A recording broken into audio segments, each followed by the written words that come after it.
I connect to businesses and being able to support that struggle because I experience it, right? So Target comes, what I had going for me was just personality. I knew my customers, I knew what they like, I knew if it's okay if they didn't come to buy. Um, it was a real skill, a natural skill that I just had, so people just came to support me. But it was a real struggle because now I have to figure out, like, how am I going to continue to do this? They're selling these CDs at $5 when the first week that they came out. So I started going to Target and buying all my CDs. So I would buy all of the CDs. So when people went the first week, they couldn't find anything because I was buying all the stuff. What did Target do? They became addicted. So then they started limiting the amount of CDs that I could get. So I went to the congressperson. And mind you, I was just making money. I didn't have health care. When I needed to go to the doctor, who's paying for this? I'm not paying no cash, so let me just keep it moving. Push it through the sickness, right? Whatever it is. So I went to the congressperson at that time. And I'm not going to name his name. He's a good guy, it's fine. But I went to the congressperson at that time and I said, this is the experience that I'm having with the business. And I said, I have an idea. I really need to talk to you. I said, is it possible for you to negotiate a linkage agreement between the big box stores and the smaller stores so that we can wholesale their product? They're not going to lose because they're still getting us the products, and we can maybe do a group connection, a group, what do you call it? When you, we can get medical on their group insurance. So I asked him, I said, is there any way we can talk about this, that we can negotiate this? And you know how they, yeah. Yeah, it sounds good. They never get him on the phone. Right? And I realized later down the line that sometimes when you introduce things to people, number one, sometimes it's the person that introduces it. And sometimes people just don't get where you're at that particular time. So I realized that right then and there that I needed to do something a little bit different because I'm struggling, I'm underwater, nobody's listening, and nobody's helping. Meantime, I'm supporting community events, community groups, all of these different things, and I don't even see these people. I don't even see these people when I'm struggling. So that's when I started to really get back involved into politics, and I'm saying back involved because my parents were in it, and where I started was back to where my parents got into when they actually came and we moved here. These same electeds were still there. So I went and got involved in like the Democratic Club. I started supporting, I think they were running a district leader, or Williams was alive at that time. They were running an assembly, a district leader. I didn't really know, I had to reintroduce myself, get to know a number of the different leadership within there, and kind of navigate through the process. I've seen a lot of shady stuff, a lot of broken promises, people leaving you for dead.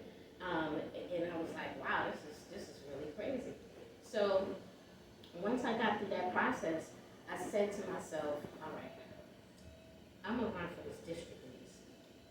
It doesn't pay, but I just want to get my feet wet and really see what's really happening with this political thing. So I go in, I go to a friend, and I say, hey, look, I want to do this thing. I have no idea. She had no idea. She was my treasurer. And I went to some of the leadership, and I said, hey, look, I'm going to run for this seat. And they were like, okay, yeah, let's go out, let's meet, let's eat, let's blah, blah, blah, blah, blah. We must have had like 10,000 lunches and dinners, and nobody did anything for me, right? So I said, you know what? I don't need to eat it. I just need you to help, right? So I did it myself. I ended up, my friend and I, we ended up creating a committee. We ran for the district leader seat, and I believe that is the year that that was the year when I ran, I lost by 500 votes. And I lost by 500 votes because they wanted me to run on a particular ticket, and I had already committed to somebody else. And so I said no. And because of that, they put another person in the race to kind of split the votes. And they kind of did me dirty for a really long time. And that's when I realized that I'm kind of on my own. But a lot of times, I ended up running after that, and it was okay. And the reason why it was okay because I realized that God actually set me on this path, and He only wanted the credit for whatever was happening to me. So any success, anybody who did help, they weren't supposed to help, and I was okay with that. And I needed to be able to be in a position to learn. And I probably would have gotten that position and been learning on the job, and probably wouldn't have been as beneficial to the community as I am now because of the amount of things that I've learned. So the losses were never losses for me, they were always a gain because I learned a tremendous amount throughout the process. I got to know the community a lot better. I got to know the needs of the community a lot better. And at that point, I was organically just running and growing my base without money or anything. Nobody knew how I did. Then I ended up establishing, along with one other person again, I established a Democratic. And the reason why I did that is because I realized that I'm involved in a Democratic club that only gets together when it's time to elect an elected official. But we don't see these people any other time. And in the meantime, there are issues that are out in the community. And when you call offices, you're navigated around a place to the point where you're just disenchanted at the process in of itself. So I said, all right, okay, I'm going to keep doing this, but I'm going to develop a Democratic. I went to some leadership that was already doing some things, and I said, hey, I'm gonna do a Democratic club. I wanted to know if they wanted to partner with me on some stuff, but I know some people want to just be a chief, but they don't know how to do it, right? So they laughed at me, they thought it was a joke, and I was like, all right, no problem. I started off with 12 people in the storefront. A friend of mine owned a business on New Lots Avenue. I started off with 12 people in the storefront, and then at that point, we had, it was two of us that established this. And one was just a friend that was helping me. He didn't even live in the community. And then at that point, we now grew to over 250 members, and we do meetings every third Saturday. And what we did to really establish ourselves was, one, it was very, very key to me to establish relationships with people and not give them a platform to speak without us establishing a relationship. Why? Because I needed to be able to call their office and have their office actually implement action and do some things when people call. I needed to understand how to navigate the process. I needed to understand who do I call when this situation happens. If it's not your office, can you tell me who it is? And so those were the things that we really established within the whole organization, which is called the People First. And we did a really good job at it. We were dealing with quality of life issues, evictions, housing, tree pruning, bunkers on the street with speed bumps. We were dealing with a number of different issues, and we did not allow elected officials to come in unless we had a discussion and an agreement that we could at least have an understanding that when people call, we get answers, and that's all we want. So we were successful at that. But then I realized that, okay, we're getting a lot of these key issues done within the community, but we're suffering from other things, right? People are still getting evicted. We still got homelessness. Our schools are still doing really poor. I, as a parent, have to navigate through that school system myself with my daughter. And because of that experience, I learned that there's some real problems within our educational system and the resources that we lack. Healthcare. My daughter has type 1 diabetes.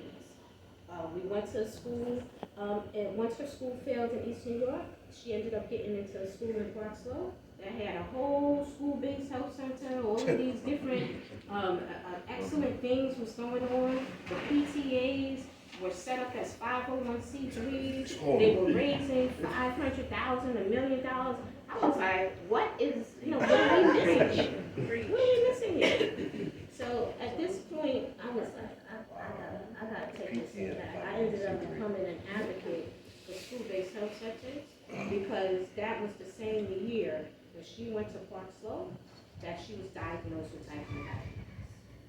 And just as a parent, I was, first of all, I didn't know how to cope with this whole thing because I blame myself, right? Not knowing that it's type 1. And that's another thing, just understanding the different diseases that plague our communities, that we need to make sure that we're educating our people and getting pre-screening on these things as well. So these things are really important. But the reality of it all is that the nurse and the nurse practitioner that was in her school wasn't just telling her to go wash her hands and put an ice pack. They were able to help her take her insulin. They were able to do a lot more than what we see some of the health providers able to do today. Their facilities, they had space in their schools to do these things. And a lot of times, our children are having challenges because of undiagnosed either mental illnesses or physical illnesses. And these were things that was consistently being unaddressed. So again, follow the pattern. It's just now these are the different experiences that are happening. And when my daughter was in school in East New York, I witnessed, some kids that were having some real challenges mentally. They had autism, maybe they had whatever it was.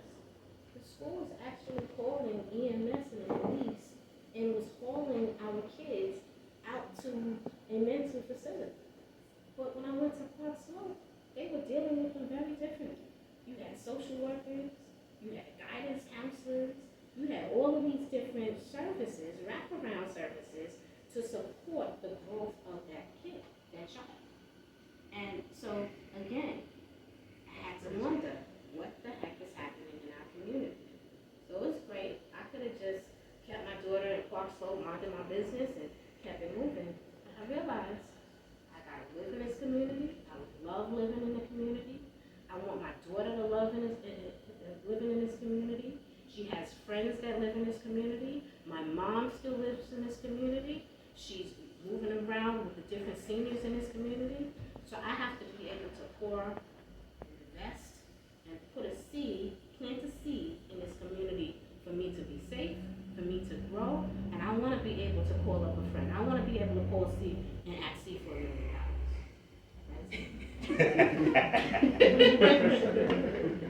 And in order to be able to do that, we have to really develop this community in a very different way. And it's easier said than done, and it's a lot of work.